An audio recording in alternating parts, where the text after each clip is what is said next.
The fire had almost died when the knock came. 3 slow taps, spaced like a heartbeat that was trying not to panic. Elias Thorne set his coffee cup down on the pine table and listened again. Wind pushed against the shutters of the ranch house. Somewhere out on the north pasture a cow lowed once, uneasy, and went silent. It was late October on the high plains of Sable Ridge, Montana Territory, the year 1882, and no one knocked on a rancher's door after dark unless something had already gone wrong. He crossed the room without hurry, because hurry was a habit he had lost the year his wife died. His hand rested on the door latch, not on the rifle above it. He was 41, tall, quiet, with a beard the color of wet oak and eyes that had learned to keep their opinions to themselves. He opened the door only as far as courtesy required, and stopped. A woman stood on his porch. Snow was already gathering on the wool of her shawl. She held a small carpetbag with both hands, the way a child holds a lantern in a dark hallway. Behind her, tied to the hitching post, was a bay mare that looked as tired as she did. There was no wagon, no companion, no lamp, only her and the wind, and the long empty road that led back toward the town of Willow Bend, 9 miles south. "I saw your smoke," she said. Her voice was soft, but not fragile. "I know it isn't right to ask. I only need 1 night by the fire. I can pay." He did not answer at once. He was reading her the way he read cattle before a storm, looking for the thing that was wrong before it announced itself. Her boots were good, but the hem of her skirt had been mended twice with different thread. Her hands were red from cold, but the wedding band on her left hand was too loose, as if she had lost weight suddenly. And her eyes, when they finally rose to meet his, did not ask for pity. They asked for shelter, which is a different thing entirely. "You'll ruin your mare if you go on," Elias said. "Bring her to the barn. The fire's in the kitchen." He did not say welcome. He did not say come in. He said the practical thing because on the frontier the practical thing was the kindest thing a man could offer a stranger. She nodded once, and he watched something in her shoulders loosen, just a little, before she turned to lead the mare around back. By the time she stepped inside, he had put fresh wood on the fire, set a second cup on the table, and moved his rifle from above the door to the corner behind the churn, where it would be less of a statement. She saw the movement. She did not comment on it. She only set her carpetbag against the wall the way a person sets down something they have carried too long. "My name is Elias Thorne," he said. "This is the Bitter Creek Ranch." "Ruth Calloway," she answered. And then, after a small pause that told him the name was newer to her than she wanted it to be, "Mrs. Calloway. Widowed this spring." He gestured to the chair across the table. He poured her coffee. He did not ask where she had come from, because on the frontier that was a question with a lock on it, and a man did not pick a stranger's lock uninvited. Instead, he pushed the sugar tin across the wood. "There's beans on the stove," he said. "Bread from this morning. Take what you need." She ate carefully, the way hungry people eat when they are trying to remember their manners. He watched the fire, not her, because a woman who has been looked at wrongly needs to know when she is not being looked at all. Outside, the wind rose. The snow began in earnest, the kind of snow that turns a 9-mile road into 40. "I would have made town before dark," she said quietly, "if the mare hadn't thrown a shoe." "She did, or you let her?" The question surprised her. She looked up.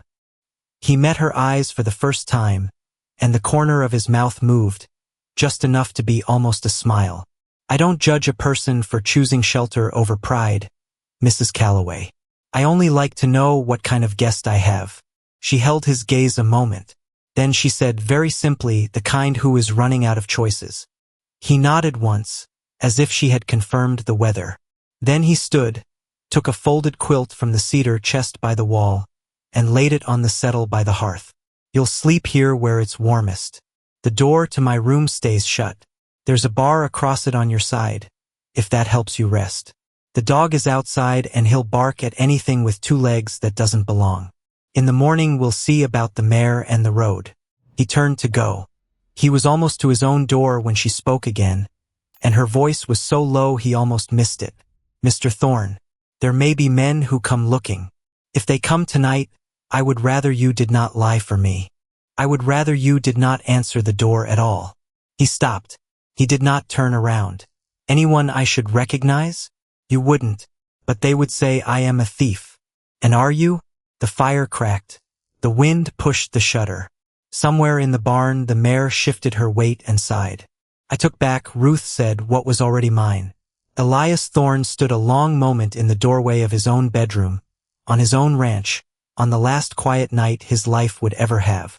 Then he said, without turning, sleep, Mrs. Calloway. The dog will bark. And he closed the door. Ruth did not sleep for a long time.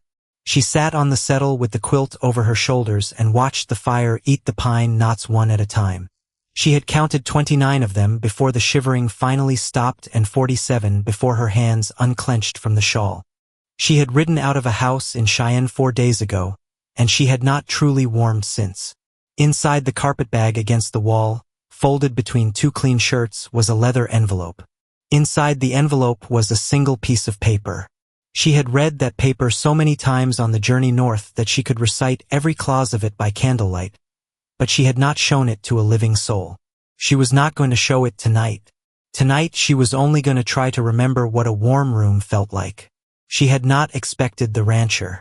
She had expected a barn at most. She had expected to say she was traveling to a cousin's homestead and needed only to keep out of the snow until dawn.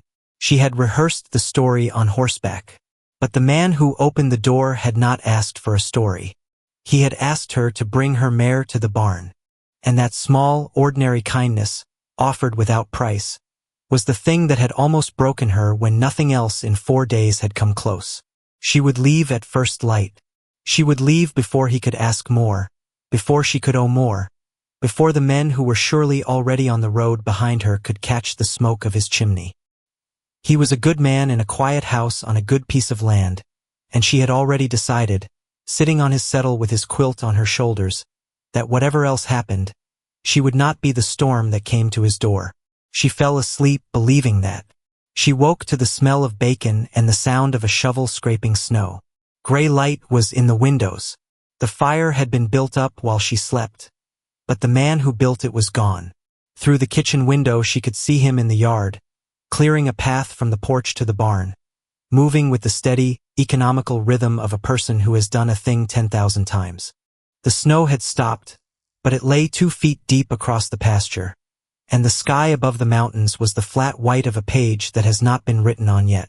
She rose, folded the quilt, washed her face at the basin, and looked at her own reflection in the small square of tin nailed above it. The woman who looked back at her had slept for the first time in a week. It showed in her eyes before anything else. She went out onto the porch with her shawl around her shoulders. You should have woken me, she said. I would have helped. Elias leaned on the shovel. His breath smoked in the cold. Guests don't shovel on the first morning. Am I a guest? He considered that. You paid, he said, in trust. That's currency out here. She did not know what to say to that, so she said, your mare threw a shoe. I could tell you the truth about that now, if you like. Ide para fe breakfast. He came up onto the porch, stamped his boots, and held the door for her. Inside, he set a cast-iron pan on the stove and cracked 4 eggs into it with one hand. She watched him, and she realized that she had, without noticing, expected him to be clumsy in a kitchen. He was not. He was a man who had learned to cook because there had been no one else to cook, and he had kept learning after there was no one else to cook for. There's a picture, she said, quietly, on the mantel. My wife. May I ask her name? Sarah. She died in the spring of 79. Fever. There was a boy on the way. He didn't come either. He said it plainly, without invitation to pity, the way a man says the thing so it will not sit in the room like a stranger. Ruth understood the courtesy. She said, I'm sorry, once, and then let the sentence rest, because he had not asked her to lift it. He set 2 plates on the table. Eggs, bacon, bread, coffee thick enough to stand a spoon in. He sat down across from her, and he said, in the same practical voice he had used at the door the night before, the road to Willow Bend won't be passable for 3 days. Maybe 4. My hand Caleb rode out yesterday to see about a cow up on the North Ridge, and he'll be snowed in at the line shack until the drifts settle. Which is to say, Mrs. Calloway, you and I are the only two people on this ranch for a little while, and I would like to say two things about that, if you'll hear them. I'm listening. First, nothing about your staying here changes because of the snow. You have the settle. I have my room. The dog stays outside.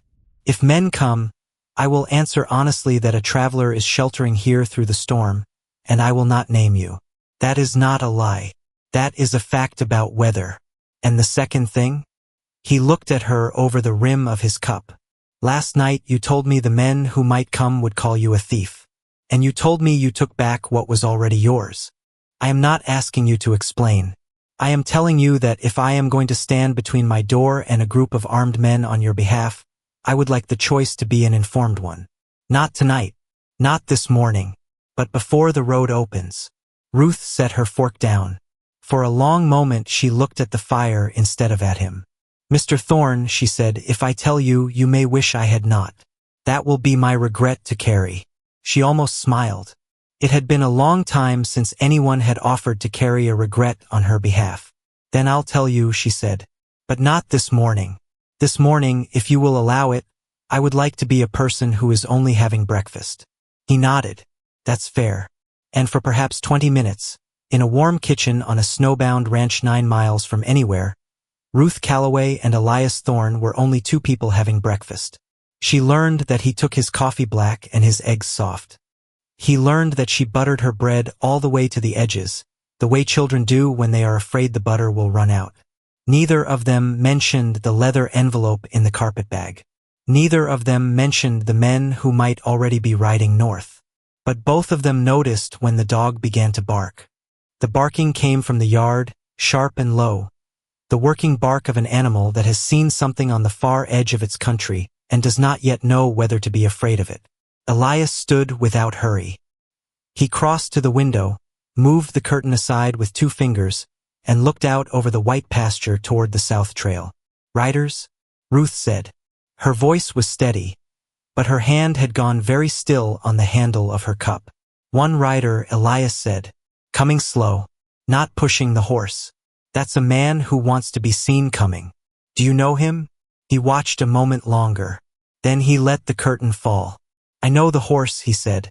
It belongs to Sheriff Halloran out of Willow Bend.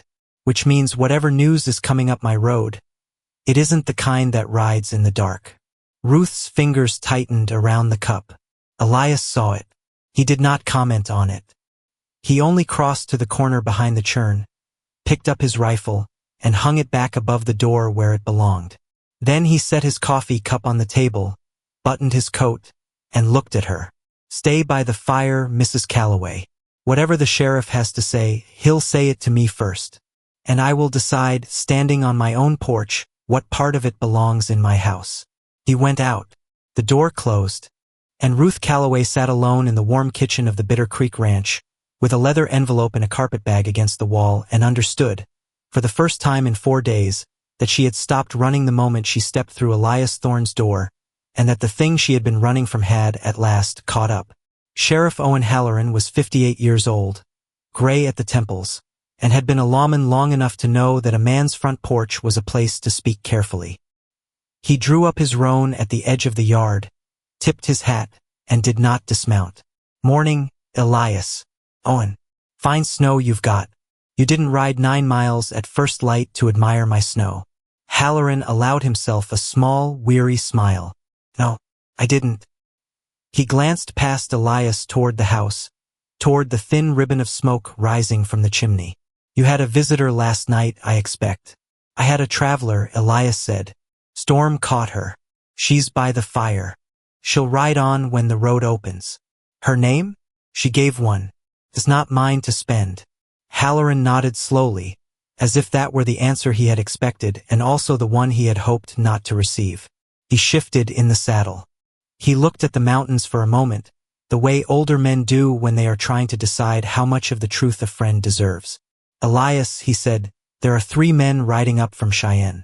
They came into Willow Bend 2 nights ago asking after a woman traveling alone on a bay mare. They say she is the widow of a rancher named Silas Calloway who died down in Wyoming last spring. They say she left in the night with a strong box of his gold and a deed that belongs to his brother. They say they are the brother's hired men, come to bring her and the property home. You believe them? I believe, Halloran said carefully, that they had papers that looked lawful and a way of talking that did not. I told them the storm had closed the road and they'd have to wait it out at the Elkhorn. 2 of them are drinking there now. The 3rd rode out this morning before I was awake. I don't know which way he went. I came up here because your road is the first fork north of town and because your smoke is the first smoke a cold man sees. If he stopped anywhere last night, Elias, he stopped at your barn or your neighbor's, and your neighbor is a bachelor who doesn't feed strangers. Elias was quiet a long moment. The dog had come to sit at his boot. He put his hand on the dog's head. What is it you're telling me, Owen? I'm telling you that if the woman by your fire is who they say she is, she's a fugitive from a legal claim, and I would be obliged to know it. And I'm telling you that if she is not who they say she is, she's a woman in a great deal of trouble, and the man who rode out ahead of the storm is very likely already on your land. Elias looked out across the pasture. The snow was unbroken from the porch to the tree line. Nothing moved on it but the wind. Owen, he said, will you come inside and take a cup of coffee? I will not, Halloran said. Not this morning. If I sit at your table, then I've met her, and if I've met her, I've got a question to answer in town. I would rather ride back and say I saw smoke and a rancher and a shovel, and no sign of any woman on any bay mare. That much is true from here. You're a decent man, Owen. I'm an old one. There's a difference. He gathered his reins. Elias, whatever she told you last night or didn't, ask her before dark, and bar your door. He turned the roan and rode back down the trail, and the snow closed behind him as if he had never been. Elias stood on the porch a long time after the sheriff was gone. Then he went inside. Ruth was still at the table. She had not moved. She was looking at her hands. He knows I'm here, she said. He knows a traveler is here. He chose not to know more. Elias took off his coat, hung it on the peg, and sat down across from her the way he had sat down for breakfast, as if nothing had changed and everything had. Mrs. Calloway, 3 men are looking for you. One of them is likely already on my land. The sheriff will not lie for you a second time. Before that man knocks on this door, I need to hear the story from the person it belongs to. Ruth Calloway drew a breath. She reached down beside her chair, opened the carpet bag, and took out the leather envelope. She set it on the table between them, but she did not open it. Not yet. My name is Ruth, she said. That much is true. I was born Ruth Weaver in St. Joseph, Missouri, and my father was a printer and my mother taught music, and I had a younger brother named Thomas who died of scarlet fever when I was 14. I married a man named Silas Calloway when I was 23, because he was kind to my mother in the last year of her life and because I mistook gratitude for love. He took me west to a ranch in the Laramie Valley. For 11 years I kept his books, cooked for his hands, nursed him through 2 winters of pneumonia, and buried the 2 children we lost before they were old enough to name. He was not a cruel man. He was a distant one. There is a difference, and I learned it slowly. She paused. Elias did not fill the silence. He had learned years ago that a woman telling a hard truth needed the room to breathe. Last spring, Ruth said Silas died. He had been sick a long time. He knew it was coming. 3 weeks before he died, he asked me to bring the lawyer up from Cheyenne, and he wrote a will in his own hand with the lawyer as witness. He left the ranch, the cattle, the accounts, and a small strongbox of gold coin, to me. Not to his brother Jacob. To me. He said, in front of the lawyer, that he owed me those years, and that he wanted me to have a life after him, not a widowhood inside another man's house. She looked up. Silas had a brother named Jacob Calloway. Jacob lives in Cheyenne. Jacob is a man who has spent his life expecting to inherit things, and he had expected, since the day I married his brother, to inherit the Laramie Ranch when Silas died, because he believed that a childless widow could be moved off a piece of land the way you move a fence post. When the lawyer read the will, Jacob was in the room. He stood up. He said the will was a forgery. He said I had influenced a dying man. He said he would take the matter to court, and until he did, no property was to leave the ranch. And did you leave the ranch, Mrs. Calloway? I did. Her voice was steady. but not the way he says. The lawyer, Mr. Prine, took me aside the evening after the reading. He said Jacob had already spoken to a judge in Cheyenne who owed him a favor. He said the will was valid, but a corrupt court could tie it up for years, and in those years Jacob would occupy the ranch and drain the accounts. He said the only thing that could not be tied up was a person. A person could go north to a territory where Jacob had no favors and file the original will with a federal circuit judge in Helena, and once it was on federal record, no county court could touch it. She laid her hand on the leather envelope. This is the original will, Mr. Thorne, written and signed in Silas Calloway's hand, witnessed by Mr. Prine and by our foreman, a man named Isaiah Freed. It names me sole heir. I did not take gold. I did not take a strong box. I took my mare, my carpet bag, one change of clothes, this envelope, and the wedding band on my finger, which was mine. Everything else is still on that ranch, being held, I hope, by Isaiah until this is settled. Jacob has told those 3 men that I stole from him, because stolen property is a thing a man can send riders after, and a widow with a lawful will is not. He does not want me back in Laramie. He wants this envelope destroyed before it reaches Helena. Elias looked at the envelope for a long time. Then he looked at her. You were riding to Helena. I was riding to the railhead at Miles City. From there, by train. That's 400 miles. Yes, alone. I did not have a better plan, Mr. Thorne. Every man Silas trusted works for the ranch, and if the ranch is Jacob's before the will is filed, then every man Silas trusted works for Jacob. Mr. Prine put me on the road himself. He said the fewer people who knew my route, the fewer people could sell it. And the sheriff in Willow Bend? Halloran? I did not know him. I did not know you. I only saw your smoke. Elias was silent. The fire made its small careful sounds. Outside, the dog had gone quiet, which Elias noticed with a slow prickle along the back of his neck, was not the same as saying nothing was outside. Mrs. Calloway, he said, I want to ask you one question, and I want you to answer it the way you'd answer a judge, because it is possible we will need that answer for a judge before this week is out.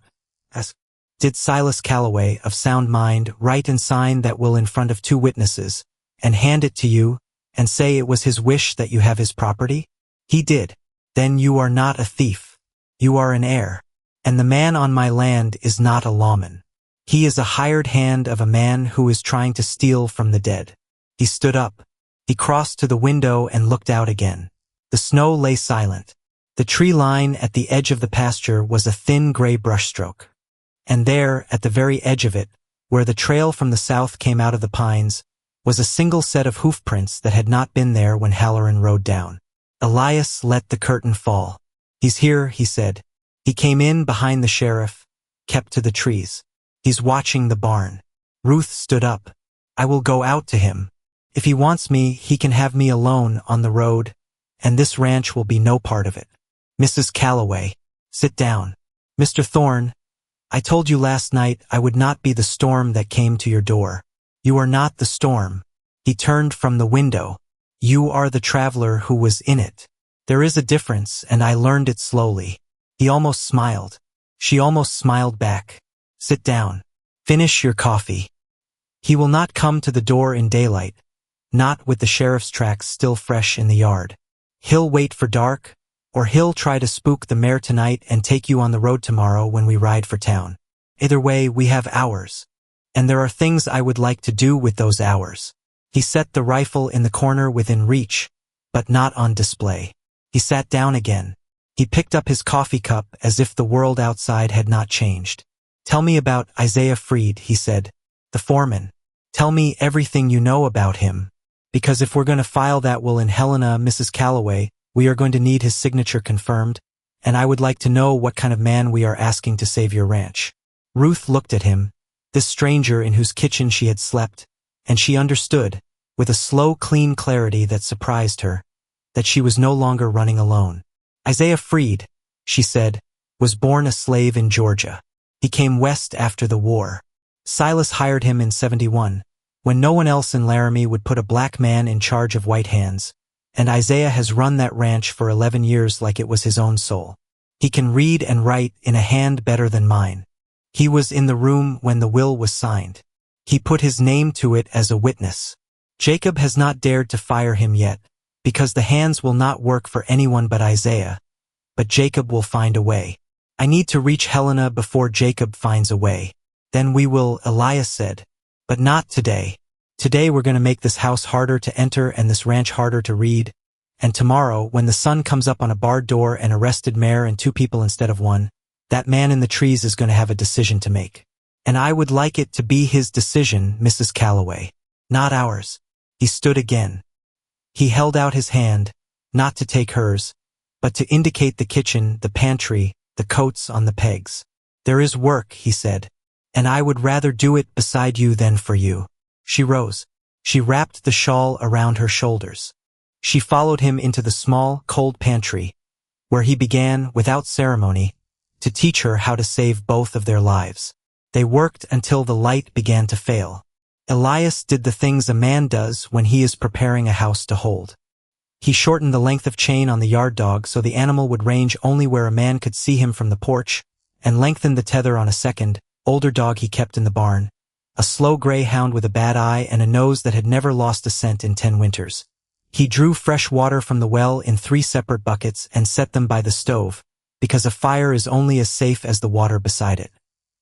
He brought in an extra armful of split pine and laid it not by the hearth, where an intruder would expect it, but by the back door, where a shove of a boot could jam the door shut against a shoulder from outside. He checked the shutters on every window. He oiled the hinge of one that squeaked, because a squeaking hinge tells a stranger which room is being used. Ruth did the things a woman does when she is preparing to be an ally instead of a burden. She learned where the powder and the caps were kept, and how the rifle broke down, though she did not ask to hold it and Elias did not ask her to. She learned where the lantern oil was, and where the spare wick was, and how to trim a wick without smoking the flame. She learned the layout of the barn from the kitchen window, and which stall her mare stood in, and which board in the tackroom wall was loose because the ranch cat used it as a door. She learned, when Elias mentioned it in passing, that the root cellar under the kitchen had a second door that opened out into a hollow behind the woodshed, and that the hollow was not visible from the trail or the tree line. If it comes to it, he said, you go down the cellar. You do not come up unless I call your name twice. Not once. Twice. And if you do not call, then you go out the second door into the hollow, and you follow the fence line north to the Peterson place. It is 4 miles. You will be cold. You will make it. The Petersons are Norwegians, and they do not answer questions before breakfast. Tell them Elias Thorne sent you. They will send a boy for the sheriff. Elias. It was the first time she had used his given name. He looked up from the pantry shelf. He did not say anything about it. I did not come here, she said, to have you die for a piece of paper. You did not come here at all, Mrs. Calloway. You saw smoke. What has happened since is my choosing as much as yours. He set down the box of caps. And no one is going to die for a piece of paper.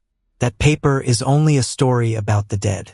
What matters is that a man who never worked a day on that ranch does not get to eat it because his brother made the mistake of dying honestly. That is what I mind. If you want to know. Ruth did not answer.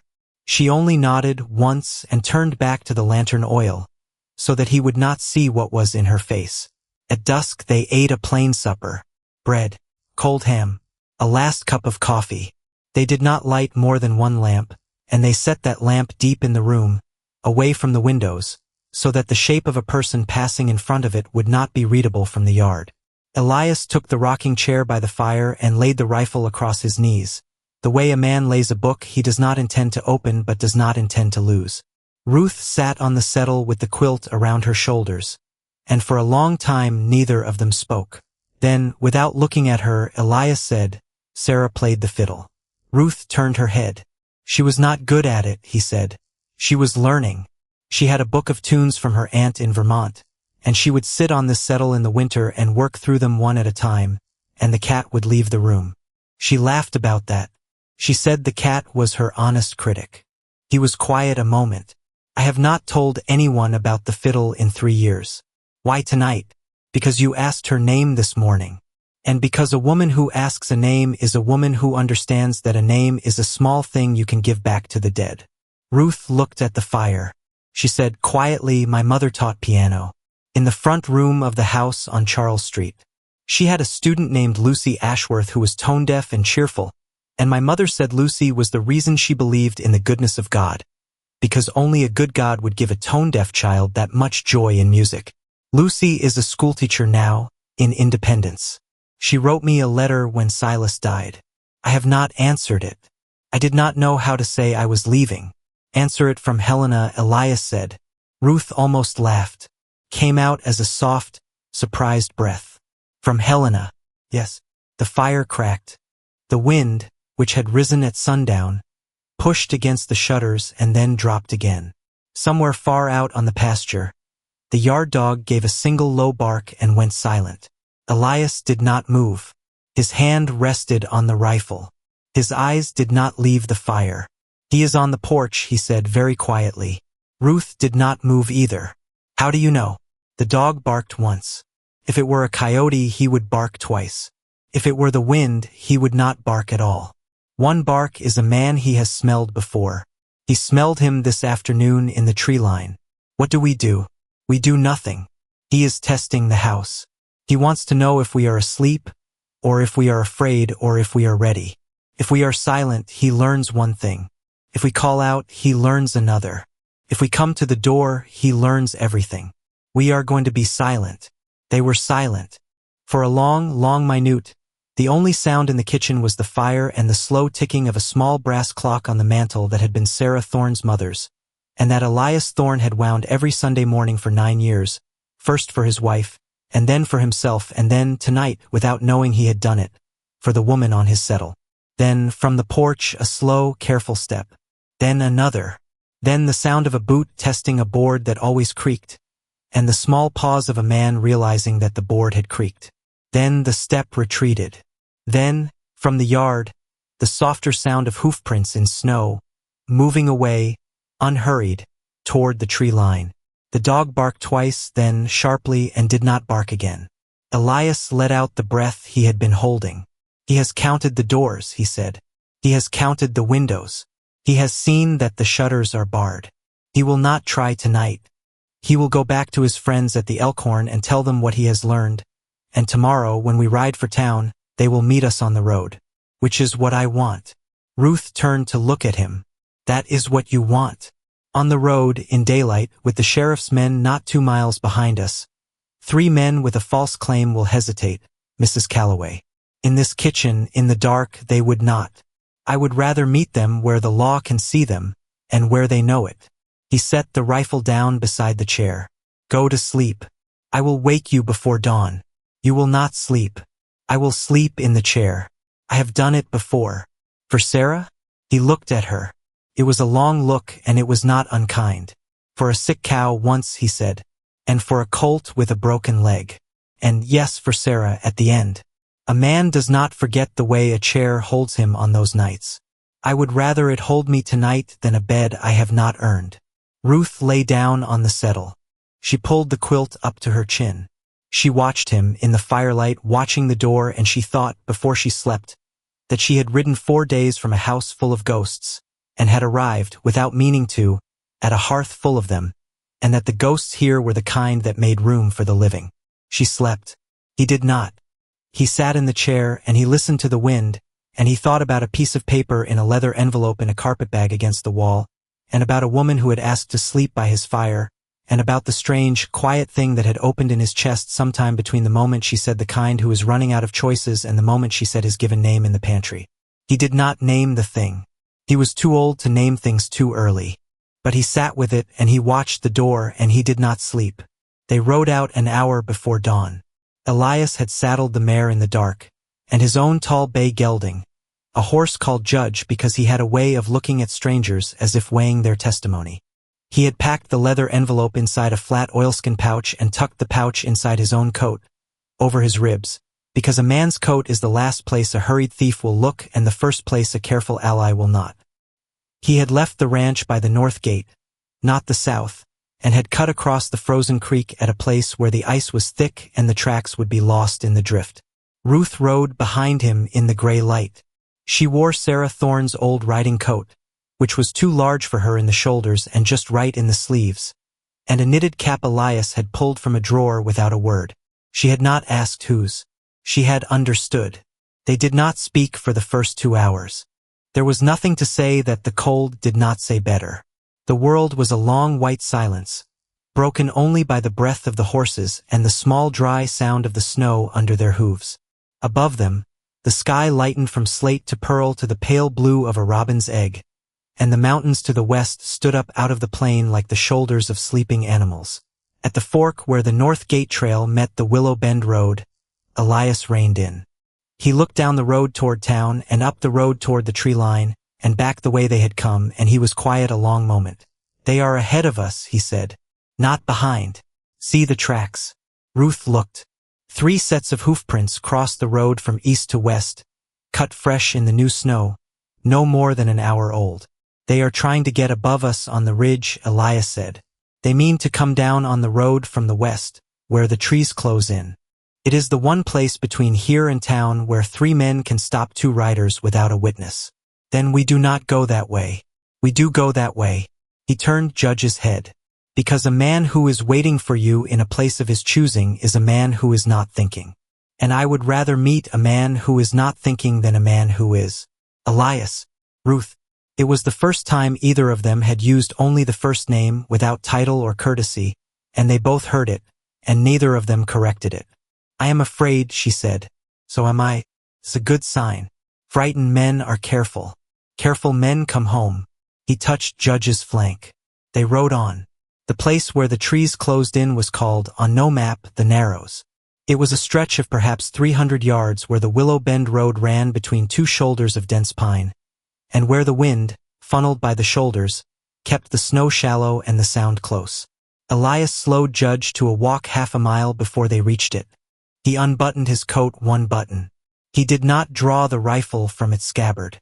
He rode with his hands in plain sight on the reins. "When they come out," he said quietly, "let me speak first. Do not answer any question they ask you directly. Do not name yourself. Do not confirm any name they give you.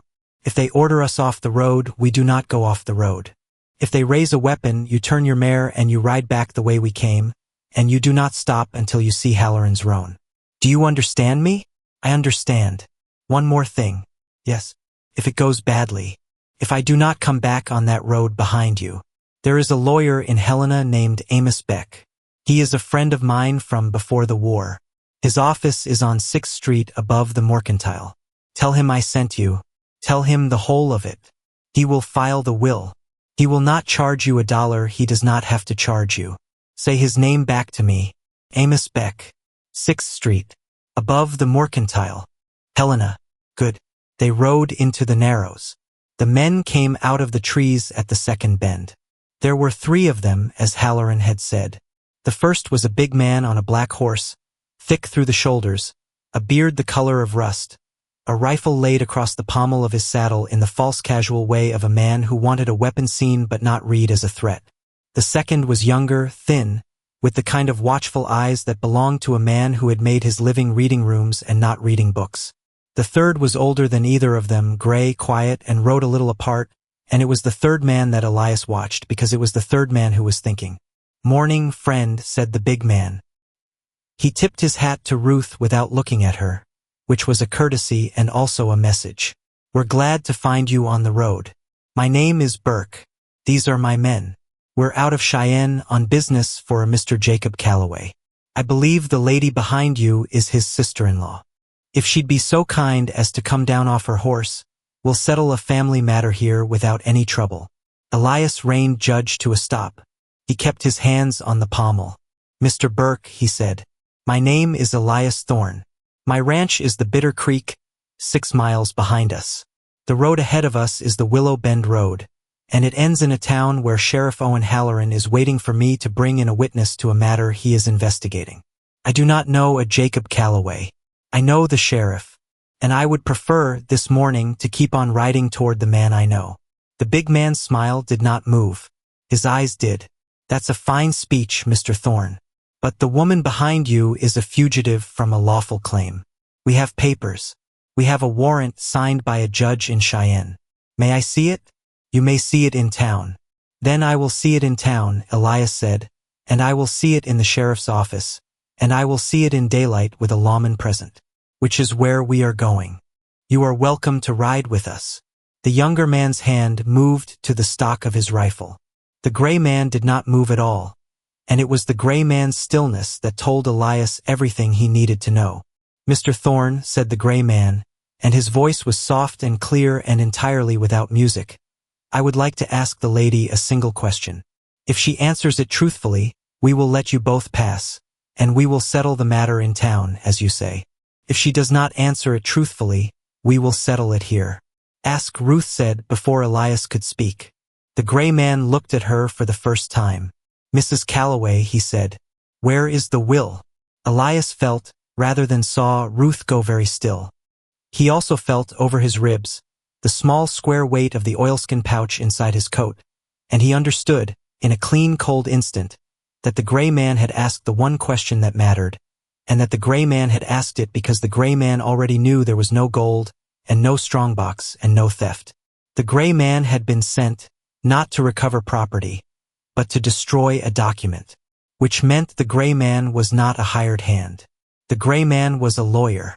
Elias let one beat pass. Then he laughed.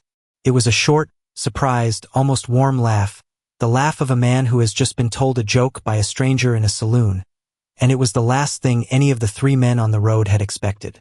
"Sir," Elias said, "if you are asking my traveler about a will, then I would like you to say your name so I may tell the sheriff who is asking. Because a hired hand does not ask about wills. A hired hand asks about gold. And I have been riding with this woman for one morning, and I have already heard her described as a thief, a widow, a fugitive, and a sister-in-law, and now, apparently, as an heir.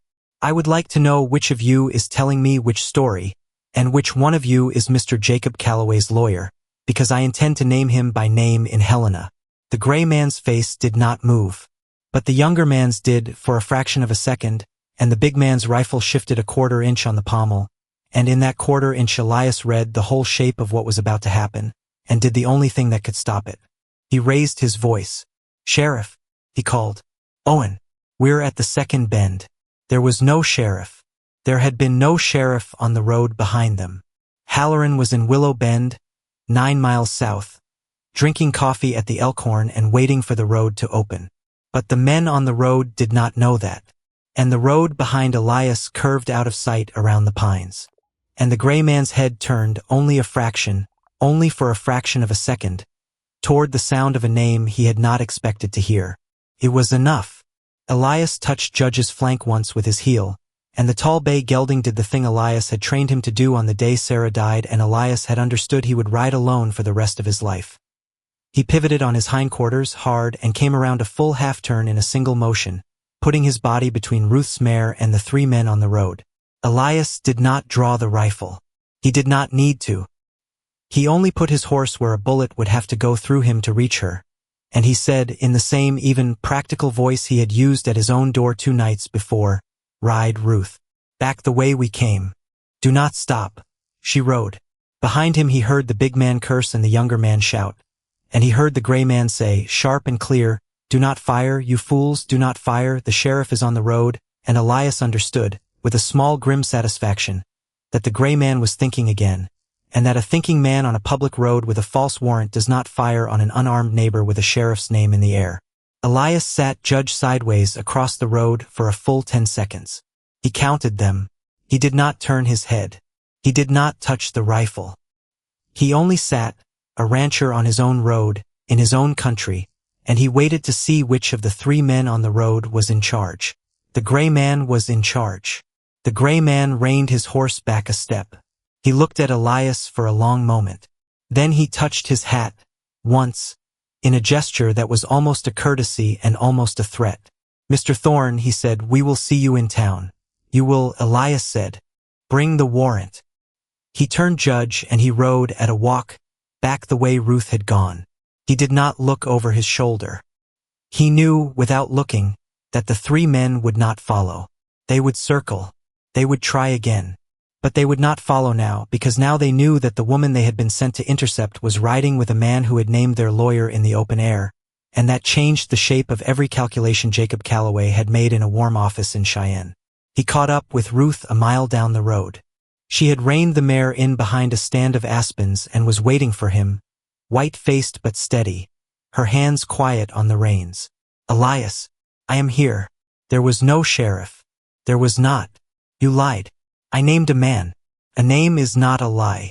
It is a hope, said out loud, in front of witnesses who need to be reminded that the world is watching." She looked at him a long moment. Then, very slowly, she said, "The gray man is a lawyer." "Yes." "He is Jacob's lawyer." "Yes." "Then Jacob does not want me back. He wants the will. He wants the will in a fire, Ruth. He wants it never filed. Which means he is more afraid of that piece of paper than he is of you, and it means the piece of paper is stronger than he is, and it means that if we get it to Helena, we win. When?" He reached across, gently, and touched her gloved hand where it rested on the pommel of her saddle. It was the first time he had touched her. It was a small touch. It was over in a second. Neither of them commented on it. "We are not going to Willow Bend," he said. "They will circle. They will be on the Willow Bend road within the hour, and they will be waiting for us at the edge of town, and Halloran cannot protect us from 3 men with a signed warrant, even a false one, without a fight I would rather not ask an old lawman to have. We are going north." "North where?" "To the Petersons. From there, at first light tomorrow, to the rail spur at Cutbank. From Cutbank, by train to Helena. It is a longer road. It is a colder road. But it is a road they do not know we know.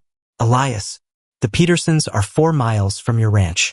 They are 4 miles from my back door. They are 11 miles from where we are standing. We will make it by dark if we ride steady. Can you ride?" She looked at him. Something in her face changed, not softened, but settled, the way a landscape settles after a long wind. "I have been riding," she said, "for 4 days. I can ride another 11 miles beside a friend." They rode. The Petersons were 3 generations of Norwegians on a homestead in the lee of a low hill, and they were, as Elias had said, a family that did not answer questions before breakfast. Old Bjorn Peterson opened the door to Elias's knock, took in the 2 riders and the 2 horses and the winter dusk, and said only, "The barn is warm. Come inside." His wife, Marit, put a pot of thick pea soup on the table without asking whether the travelers wanted soup, because in a Peterson house at that hour, in that weather, the question was not one that needed asking. Their oldest son, a big quiet man of 30 named Anders, took the horses to the barn without a word. Their daughter Carrie, who was 17 and had her mother's steady eyes, poured coffee. Ruth ate. She had not known she was hungry. She had not known she was tired. She had not known, until she sat at the Petersons' scrubbed pine table with a bowl of yellow soup in front of her, that she had been holding every muscle in her body since the moment Burke's black horse stepped out of the trees. When the holding stopped, her hands began to shake. She set down her spoon. She put her hands in her lap. She did not look up. Marit Peterson, without appearing to notice, refilled her coffee. After supper, Bjorn Peterson took Elias out into the barn to look at the mare, and to say, in the low, careful English of a man who had learned it late, the things that could not be said in front of guests. Elias told him, briefly, what had happened on the Willow Bend road. Bjorn listened. He nodded once.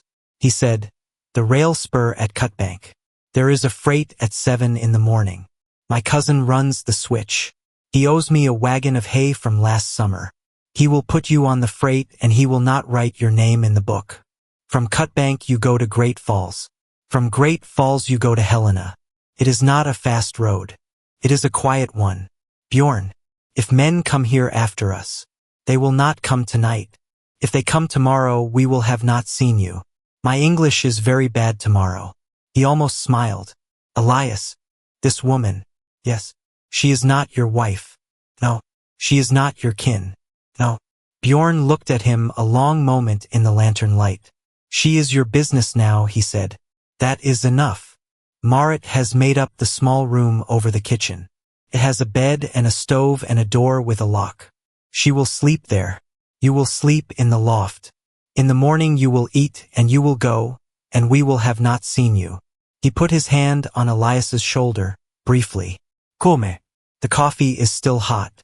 They went back inside. She dreamed, that first night in the Peterson house, of the printer's shop on Charles Street.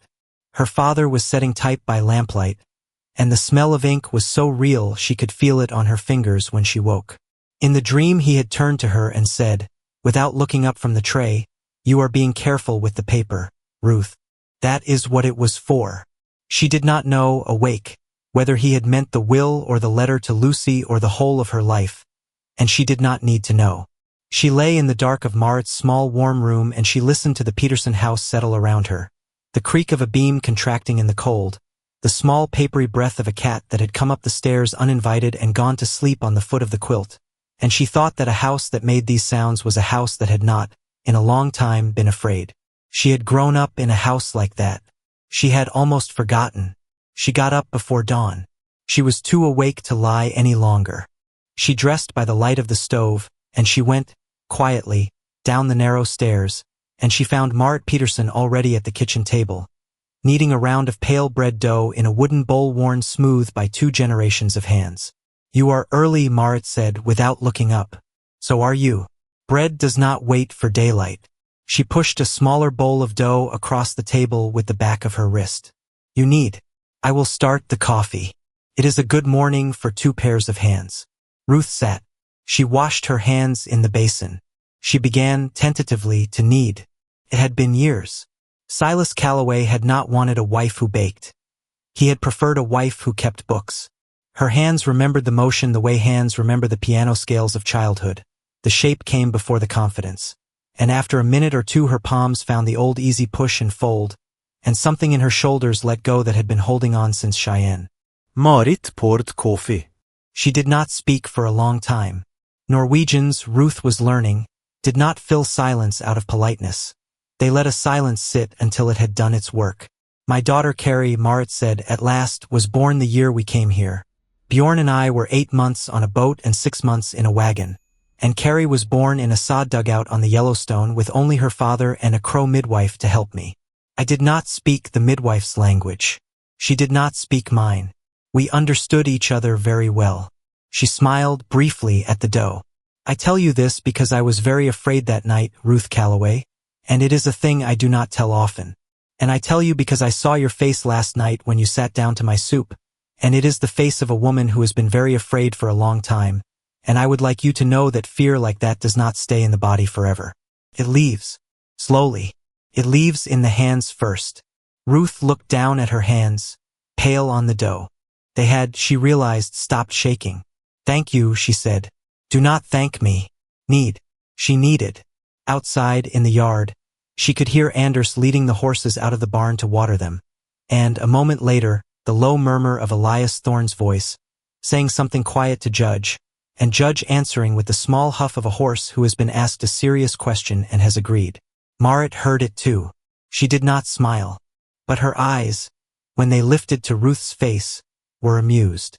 "The rancher," she said, "did not sleep in the loft last night." Ruth's hands stopped on the dough. "He sat," Marit said, "in the barn on a stool in front of the door with a shotgun on his knees.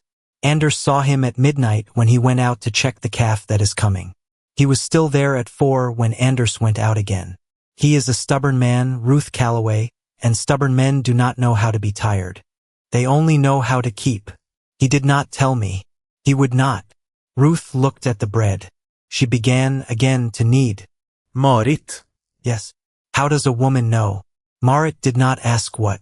She only looked once at her own front door, and then back at Ruth, and she said, "She does not know. She only notices what she notices. And if what she notices over time is the small thing done without asking.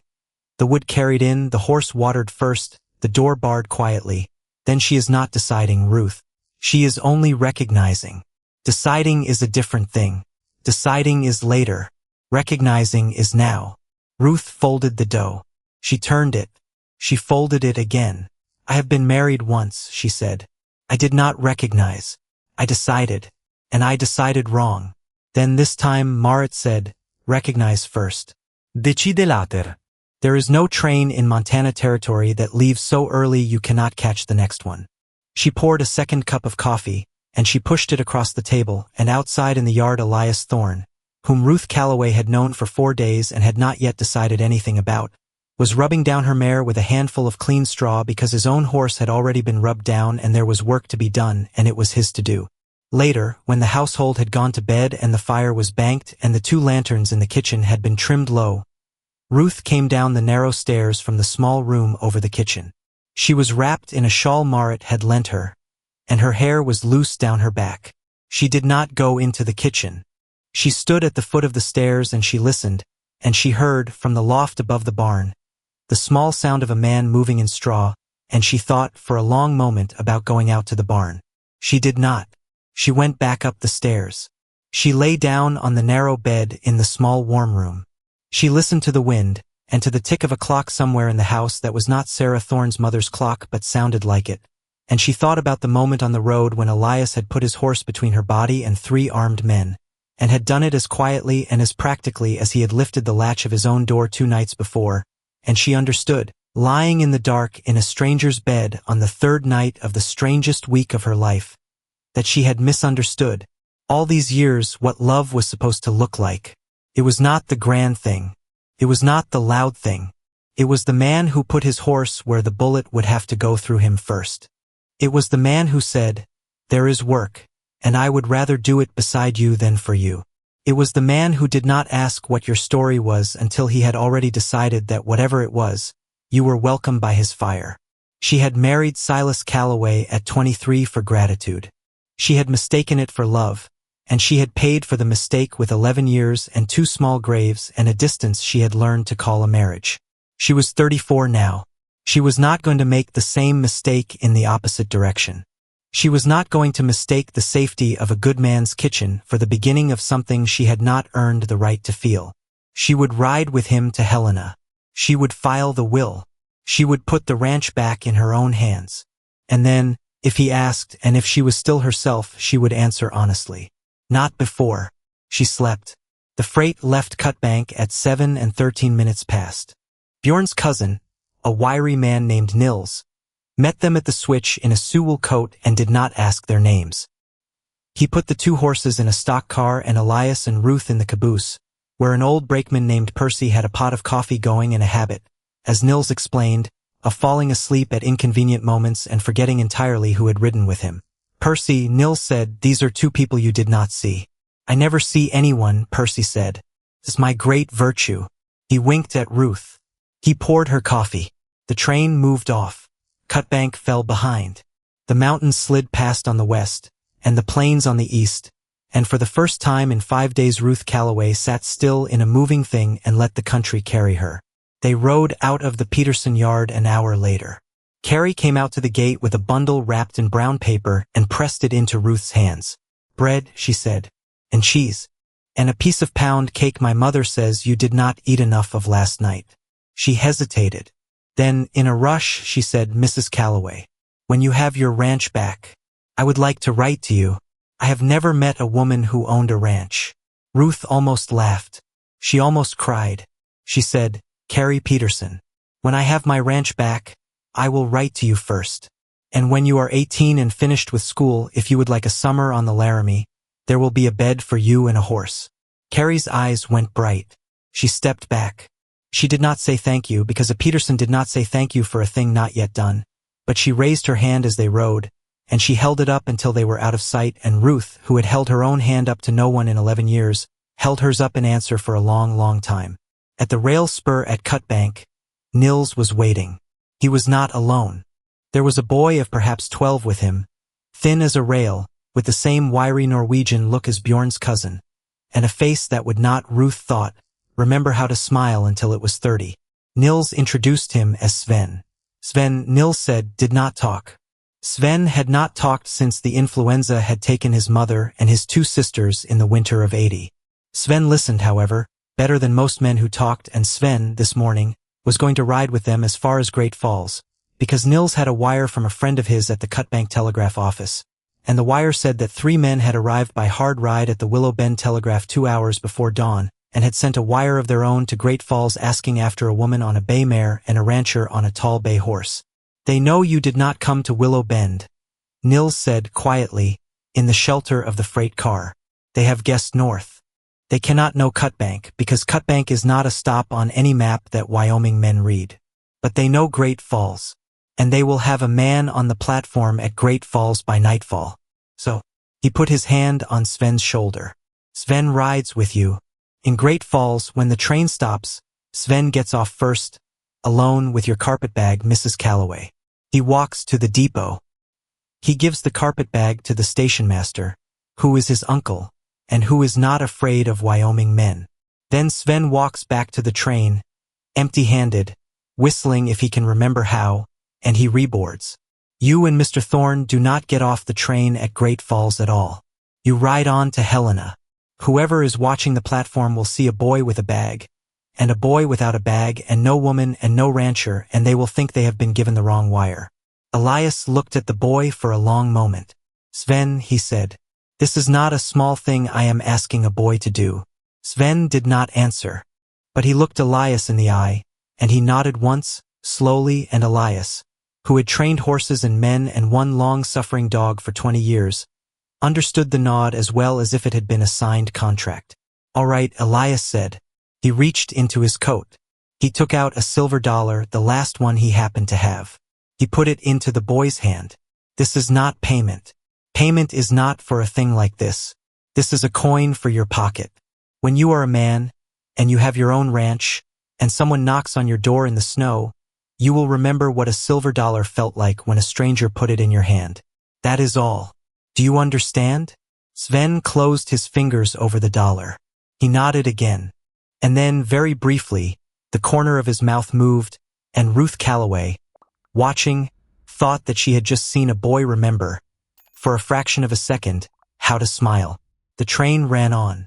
They passed Cutbank and Shelby and Conrad and small towns. Ruth had never heard of that, where only a water tank and a coal chute and a lantern on a pole.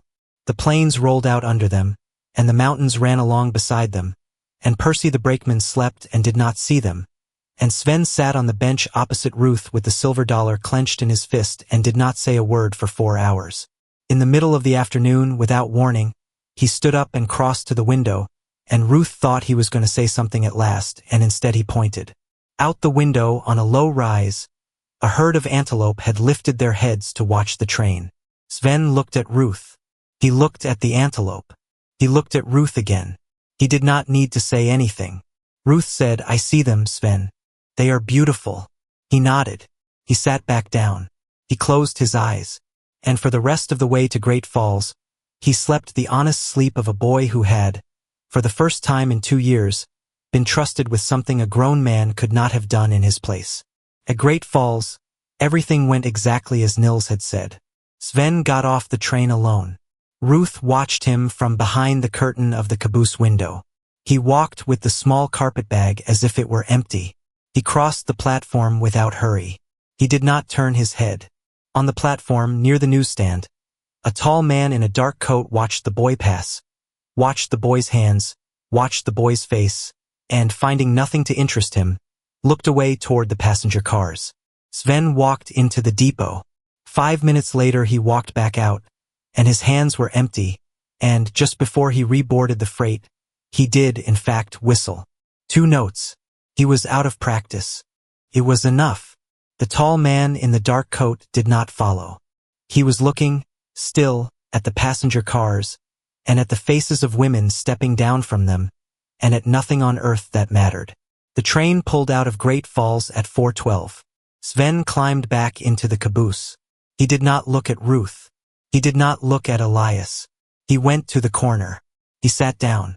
He opened his fist. The silver dollar was still there. He put it in his shirt pocket where his heart was, and he slept again. Ruth Calloway looked at Elias Thorne across the swaying floor of the freight car, and Elias Thorne looked back at her, and neither of them said anything because Sven was asleep, and because a Norwegian boy who has been trusted with a widow's freedom deserves not to be woken. Elias sat across from her on the wooden bench. He had taken off his hat. He had aged, she thought, in the last 3 days and also grown younger, and she did not know how a face did both things at once and did not ask. When we get to Helena, he said, we go straight to Amos Beck. He will file the will with the federal judge before the sun sets. Once it is filed, it is on record. Once it is on record, Jacob Calloway cannot burn a court in Cheyenne to save himself. Isaiah Freed will hold the ranch until the federal circuit rules. It will take months. It will be settled by spring. And you, Mrs. Calloway, will be back on your land with the deed in your name and a foreman who knows what to do with it. And you, Mr. Thorne, I will go home. He said it without weight. Bitter Creek will need me by then. Caleb will be out of the line shack. There will be a spring roundup.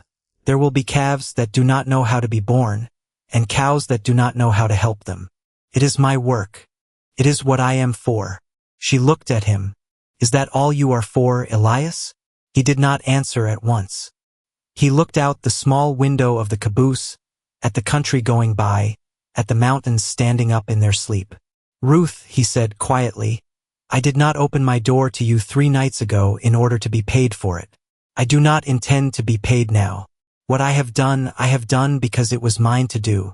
You do not owe me anything at the other end of this train. Not a word. Not a look. Not a promise. You owe me nothing. Do you hear me? I hear you. Good. He was quiet a long moment. And if, when the ranch is yours again and the winter is over and you are your own woman on your own land, and you have written a letter to a schoolteacher named Lucy Ashworth in Independence, and you have sat one full evening on your own porch and watched your own sunset. If then, Ruth Calloway, you should find yourself of a Sunday, riding north to Bitter Creek for no reason you can name, I will be there. And I will not ask you why you came. I will only put the coffee on. Ruth looked at him. Her eyes were wet, but she did not cry, because she was not a woman who cried in front of witnesses, even kind ones. Elias Thorne, she said, you are the most practical romantic I have ever met. I am a rancher, Mrs. Calloway. We are all like this. Most of us just do not marry. She laughed. It was the first real laugh in 5 days. Percy, in the corner, opened one eye, saw that all was well, and went back to his convenient sleep. The train ran on toward Helena. Amos Beck was a small round man of 60 with a bald head and gold-rimmed spectacles, and the kind of temper that was so consistently good-humored that opposing counsel routinely misread it as weakness for the first 3 years of a lawsuit, and never after. His office above the Helena Mercantile on 6th Street smelled of pipe tobacco and law books and a cinnamon roll he had not finished at lunch. When Elias walked in with Ruth beside him and the oilskin pouch in his hand, Amos looked up over his spectacles, took in the situation in one clean glance, and said, Elias Thorne, it has been 8 years. Sit down. Tell me the story short. I will ask questions long. He listened. He asked. He read the will. He read it again. He examined the signatures under a magnifying glass. He asked Ruth 6 precise questions about Isaiah Freed, and 4 about Mr. Prine, and 2 about Jacob Calloway, and 1 about a printer in St. Joseph, and by the time he set the will down on his desk, he was already writing. Federal Circuit Judge is a man named Whitman. He is my neighbor. His wife is my wife's cousin. He is at supper by now, but he will not be pleased about being interrupted, which is convenient, because a judge who is not pleased signs faster. He looked up. Mrs. Calloway, I will need your signature on 3 affidavits. I will need a wire sent to Isaiah Freed at the Calloway Ranch tonight, care of the Laramie Telegraph Office, asking him to confirm his witness of the signing. He will confirm. Once he does, this will is on federal record within 48 hours, and your brother-in-law's lawyer, whom I suspect I know by description and disapprove of by reputation, will discover that he has been outrun by a widow, a rancher, and a Norwegian switchman, which is not the sentence he expected to write in his diary this week. Ruth almost laughed. She almost cried. She signed. Elias sat back in the chair and watched the pen move across the paper, and he thought about a knock on a door 3 nights ago, and about the woman who had stood in his snow with a carpet bag she held like a lantern, and about the small square weight of an oilskin pouch that was, at last, out of his coat. He was tired. He realized, more tired than he had been in 3 years. But it was the good tiredness, the kind that comes at the end of a long day of work you would do again in the morning without complaint. Ruth finished the last signature. She set down the pen. She looked at Amos Beck. Mr. Beck, what do I owe you? You owe me a story, Amos said at Christmas dinner, when the ranch is yours again, and I will bring my wife, who will forgive me for interrupting Judge Whitman only if she is fed venison. Send the venison. That is the whole of the bill. She reached across the desk. She shook his hand. Then she turned to Elias. Elias, I am here. Take me to a hotel. I need to sleep for one full night in a bed I have not earned. And in the morning I need to write a letter to Independence, Missouri, and in the afternoon I need to buy a train ticket to Laramie. And after that I would like, if you will allow it, to say a proper goodbye. There is nothing improper about a goodbye, Ruth. There is if it is the last one. He looked at her. He did not answer. Amos Beck, from behind his desk, cleared his throat gently. The Grand Central Hotel is 3 blocks east. Tell the clerk I sent you. 2 rooms. Adjoining. On my account until Judge Whitman signs, which will be Wednesday. He smiled. Consider it a professional courtesy. To the venison. They went to the hotel. Ruth slept. She slept for 11 hours. She woke in a strange bed in a strange city, in a country she had never seen before yesterday, and for a full minute she did not know where she was, and then she remembered and she did not cry, because she was not a woman who cried in front of witnesses, and she was alone, but she was also at last safe, and safety, she had learned in 3 days, was not the absence of danger. It was the presence of a door that would close behind you and a hand that would put out the coffee and a man who would sit up in a chair all night for a sick cow, or a colt, or a wife, or, once, a stranger who had asked to sleep by his fire. She wrote her letter to Lucy Ashworth. She wrote it in her mother's hand, which was her hand, and she said everything she had not been able to say in April. She sealed it. She left it at the hotel desk with 3 cents for the stamp. She bought her ticket to Laramie. The train left at 4 in the afternoon. In Helena, at Amos Beck's office, on the morning after the will was filed and Judge Whitman had signed and Isaiah Freed's confirming wire had come in from Laramie. One more thing happened that Ruth Calloway did not expect. She was standing at Amos's window, looking out over 6th Street at the gold letters of the Helena Mercantile below and the wooden sidewalks and the mules and the 2 women crossing the street with a market basket between them, and she was thinking that she had not, in a great many years, simply looked at a city in the morning without needing to be somewhere else, when Amos at his desk said, Mrs. Calloway, there is one item on the will I have not yet mentioned. I wanted to wait until the filing was finished because it is not, strictly speaking, my business until it is on record. It is on record now. So, she turned. There is a codicil, Amos said, in Silas Calloway's hand. On the back page. Perhaps you did not turn it over. She had not. She had known every word of the front. She had not turned the paper over, not once, in 4 days on horseback, because the front had been the whole of what she needed to survive.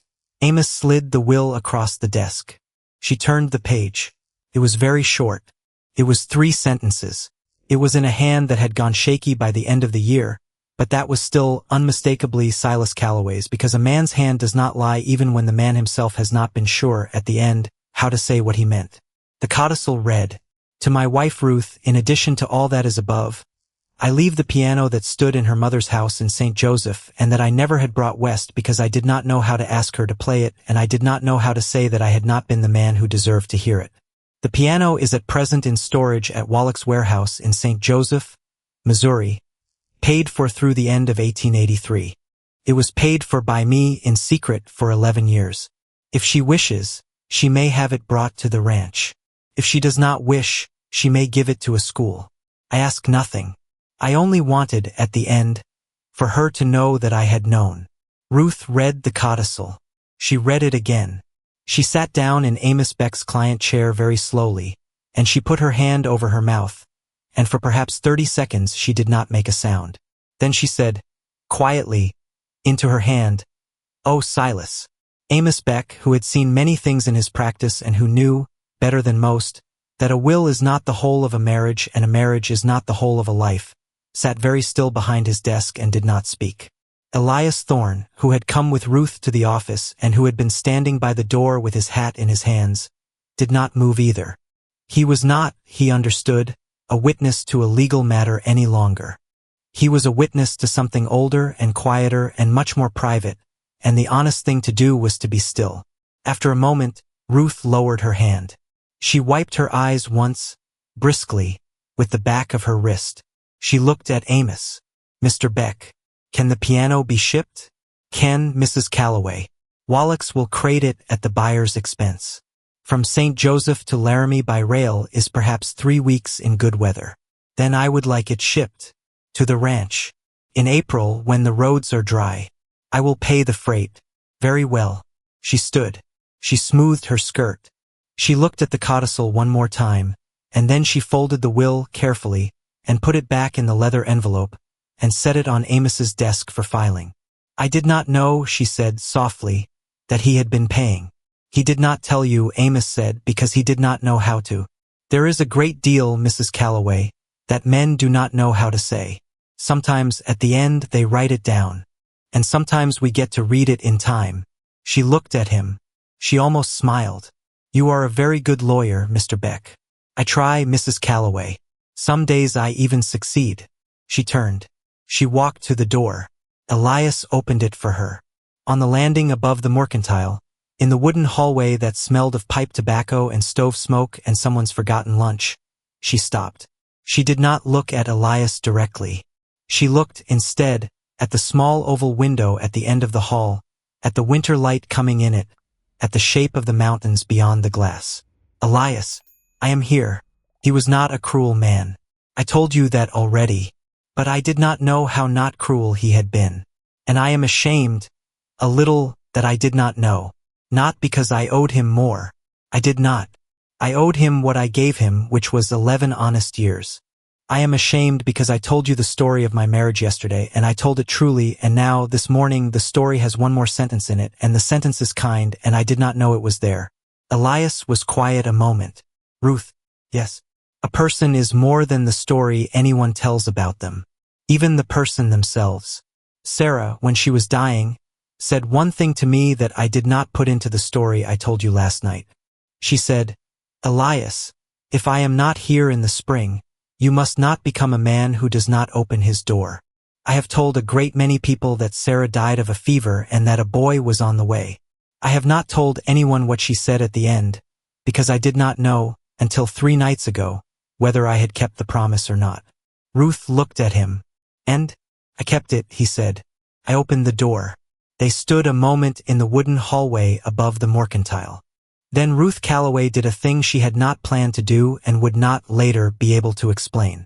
She stepped forward, and she put her forehead very briefly against the shoulder of Elias Thorne's coat, which still smelled, faintly, of pine smoke and cast-iron pan and yard dog, and she stayed there for the length of 3 breaths. He did not put his arms around her. He understood that it was not that kind of moment. He only stood very still and let her rest, the way a man stands still for a horse that has decided, on its own, to come to his hand. Then she stepped back. She smoothed her coat. She said, Take me to the train, Elias. And he did. At 2, she walked to Amos Beck's office and shook his hand again. Judge Whitman had signed at 10. Isaiah Freed's confirming wire had come in from Laramie at 11, in a hand that Amos said was the finest hand he had ever seen on a telegraph blank. The will was on federal record. Jacob Calloway's petition in the Cheyenne County Court had been dismissed by a clerk that morning who did not yet know why. Ruth Calloway was, as of 10 o'clock that morning, the lawful owner of the Calloway Ranch in the Laramie Valley, 42 head of cattle, 1 small strongbox of gold coin now held in trust by the federal court, and the memory of a man who had, at the end of his life, done the honest thing. She walked to the station at 3. Elias was waiting on the platform. He was leaning on a post, his hat tipped back, watching the tracks. He had not shaved. He looked, she thought, like a man who had also not slept. Elias, Ruth, they stood a moment. You did not have to come to the station, she said. I know. I told you at Beck's office. I said I would say a proper goodbye at the hotel. You did. And I said a proper goodbye is a thing said in a hotel lobby with a clerk listening, and I have decided I would rather have an improper one on a train platform with a whistle blowing. She laughed. She could not help it. Elias Thorne, you are impossible. I am a rancher. We are all impossible. Most of us just do not talk about it. The conductor down the platform called the first boarding. Somewhere in the yard a whistle blew, low and long. Ruth Calloway looked at Elias Thorne, at his tired eyes and his unshaved jaw and the coat that still, she suspected, smelled faintly of pine smoke and yard dog and cast-iron pan, and she said quietly in the spring, When the ranch is settled. When the winter is over. When I have sat one full evening on my own porch. Yes, I will ride north. Bitter Creek is not a hard ranch to find. There is smoke on it most days. And a settle by the fire. And a quilt in the cedar chest. And, if you would like, a cat with an opinion about fiddles. You have not bought a fiddle. Not yet. She stepped forward. She reached up. She put her gloved hand, briefly, against the side of his face, over the beard that was the color of wet oak, and she said, "Thank you, Elias." For what? For the coffee. For the door.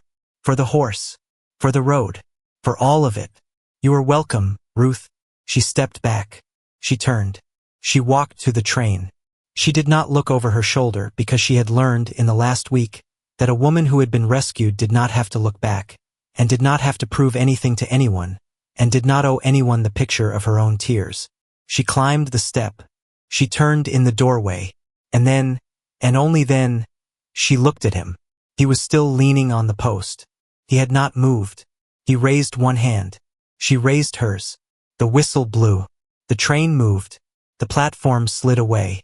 The mountains stood up behind Helena the way they had stood up behind Sable Ridge, and the sky went pearl and then rose, and Ruth Calloway rode south toward a valley that was hers again, and Elias Thorne stood on a platform in Helena for a long time after the train was out of sight, and then he walked back to the hotel and paid his bill and rode home to Bitter Creek, where the yard dog met him at the gate, and Caleb, back from the line shack, had already put on the coffee. The winter at Bitter Creek was the coldest in 9 years. The snow came on the 15th of November and did not entirely leave until the second week of April. The creek froze solid down to the gravel. The north pasture drifted 8 feet deep along the fence line, and the fence line in places went entirely under, so that Elias and Caleb, riding out on snowshoes, had to find the wire by memory and by the black tips of the top posts. 2 calves were lost in January.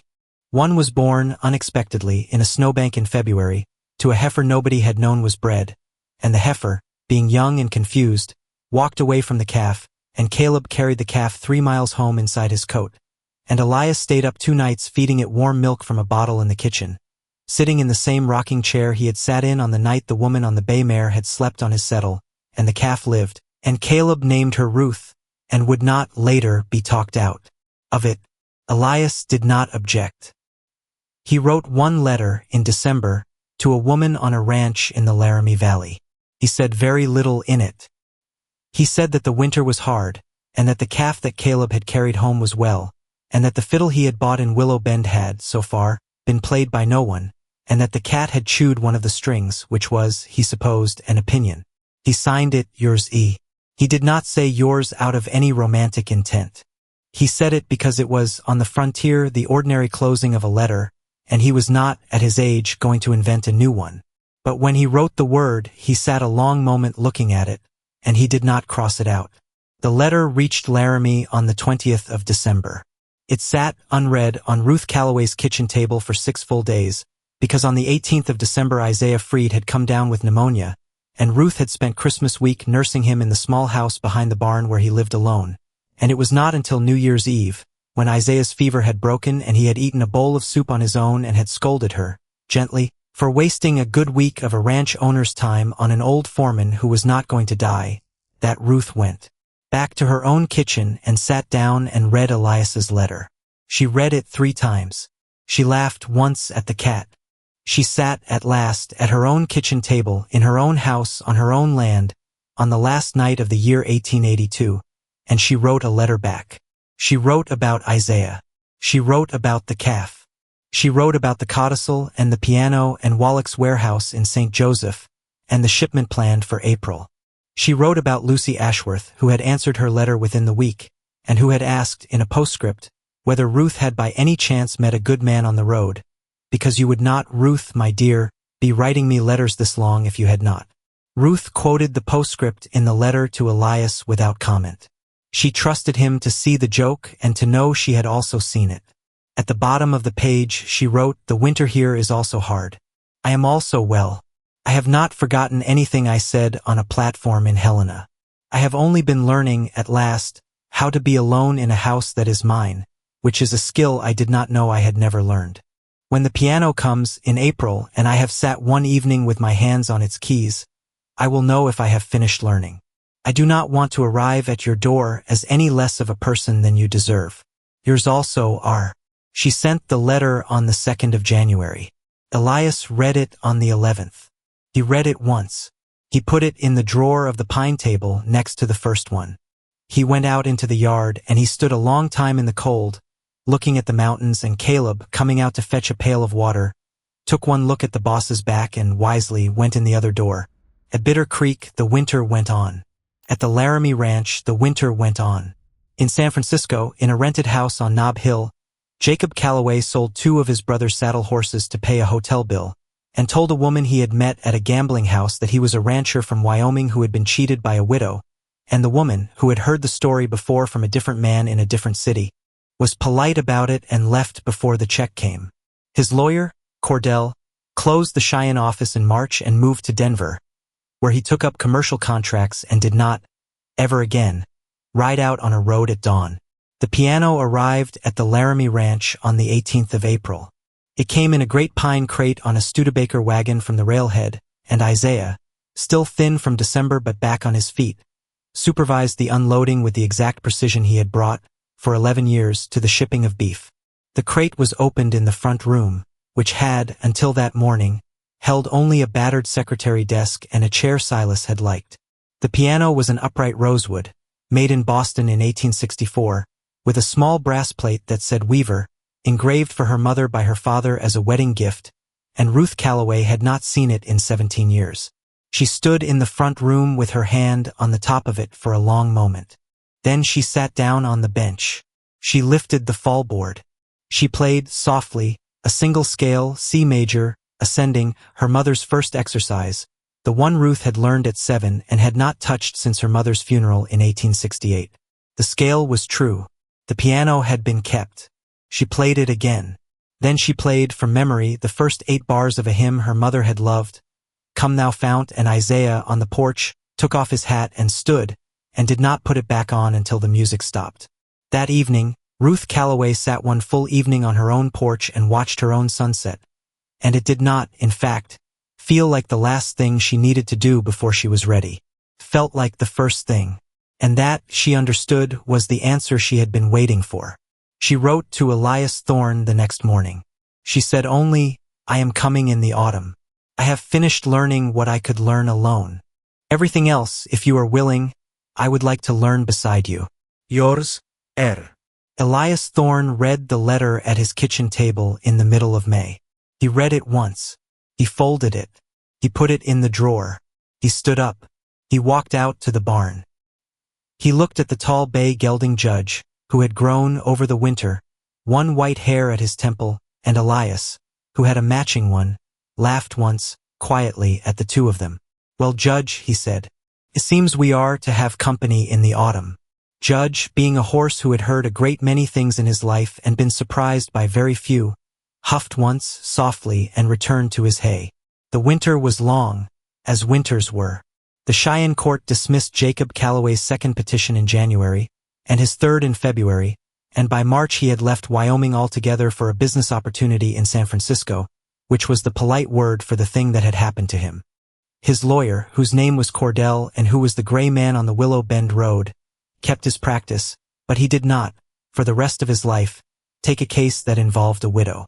Whether this was shame or superstition, Amos Beck could never quite decide, but he liked to tell the story at dinner parties, and always he ended it in the same way. Never underestimate a rancher, a Norwegian, and a woman who has read her own will. Isaiah Freed ran the Calloway Ranch through the winter as he had run it for 11 years, and in the spring, when the roads opened, Ruth Calloway came home. She rode up the long drive she had ridden down in October, and Isaiah met her at the porch, and neither of them said anything for a long moment, because neither of them was the kind of person who wasted words on the obvious.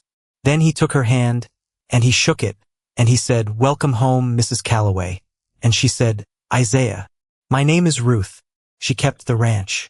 She kept Isaiah as foreman, at a wage that made him laugh once, quietly, in his own kitchen, and thank God twice. She hired 2 new hands. She paid off the small debt on the north pasture. She wrote a letter to Lucy Ashworth every month, and Lucy wrote back, and once, in June, Lucy came to visit for 2 weeks and taught the children of the ranch hands to sing a song about a blackbird, and left the sheet music behind. Ruth did not ride north that spring. She wanted to. She sat on her own porch, one full evening, and watched her own sunset, and she wanted to. But she had said on the platform that she would come when the ranch was settled and the winter was over, and the ranch was not entirely settled and there was more winter, she found, inside a person than there was in a year. So she stayed. She wrote letters to Amos Beck and letters to Isaiah's cousin in Kansas, and one letter in August to a man on the Bitter Creek Ranch in Sable Ridge, Montana Territory. She said in the letter that she had not forgotten. She said that she was not a woman who had ever done anything on time. She said that she was learning, for the first time in her life, to be alone on land that was hers, and that she wanted to be that woman first, before she was any other woman, because she had married Silas Calloway at 23 as one thing, and she did not intend to arrive at Bitter Creek as anything less than her whole self. She said she hoped he would understand. She said she would come in the autumn. She said, at the bottom of the page you may put the coffee on. Elias Thorne read the letter twice at his kitchen table, and then he folded it and put it in the drawer of the pine table where Sarah's book of tunes had once lived, and he did not answer it because it did not, he understood, require an answer. Then he stood up. He went out onto the porch. He looked south over the pasture, toward the road she would come up when she was ready. Then he went to the barn. He harnessed Judge. He rode into Willow Bend that afternoon. He came back with a fiddle. It was not a good fiddle. It was, in fact, a very bad fiddle, purchased for $4 from the pawnbroker behind the Elkhorn, and the strings were older than Caleb, and the bow shed hair like a nervous cat. But it was a fiddle, and Elias Thorne set it on the mantel above the fire, next to the picture of Sarah, and next to the clock that had been Sarah's mother's, and next to a small pressed sprig of sage he had picked up from the porch 3 mornings after the woman on the bay mare had ridden away, and he said aloud to the empty room there, "That is done." The dog on the rug thumped his tail once and went back to sleep. The autumn came slow that year. The aspens turned in September, gold along the creek bottoms, and the cattle came down out of the high pasture, and Caleb, who had grown up an inch over the summer and become inclined to whistle, made a great deal of noise about a girl in town he was courting, and Elias, who had been young once himself, let him. On the 3rd day of October, 1 year to the week after a knock at his door had changed everything he thought he knew about his own life, Elias Thorne was mending a length of fence on the south line when he saw, on the road that came up from Willow Bend, a rider on a bay mare. He did not hurry. He did not need to. He straightened. He took off his gloves. He folded them into his belt. He watched. She came up the road at a walk. She was wearing a green traveling coat he had never seen. She was carrying, across the pommel of her saddle, a small carpet bag. Not the same one. A better one. He noticed that, and it made him almost smile. She reined in at the gate. She looked at him across the yard. He looked at her. Neither of them said anything for a long moment, because neither of them was the kind of person who wasted words on the obvious. Then Ruth Calloway lifted her hand. "Mr. Thorne," she called quite formally across the yard, "I saw your smoke." Elias Thorne set down his hammer.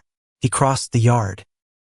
He opened his own gate for her, and he held the reins of her mare, and he looked up at her from the ground, at this woman he had known now, for 1 long strange week and 1 long slow year, and he said quietly, in the same practical voice he had used at his own door on a snowbound October night when a stranger had asked for shelter, "Come to the barn, Mrs. Calloway. The fire's in the kitchen." She came down off the mare. She put her hand, briefly, over his on the reins. They walked into the yard together. The dog met them halfway. Somewhere in the pasture a cow lowed, uneasy, and went silent, and the wind, which had risen at sundown, dropped, and the sky went pearl and then rose, and inside the small warm kitchen of the Bitter Creek Ranch a kettle began, at last, without hurry, to sing. If this story stayed with you, tell me in the comments which moment you felt most deeply. The knock on the door, the porch at the Narrows, the letter that took a year, the kettle at the end. And if you find yourself, of an evening, wanting more original frontier tales of courage, home, and second chances, you are always welcome to sit by our fire again, for the next one.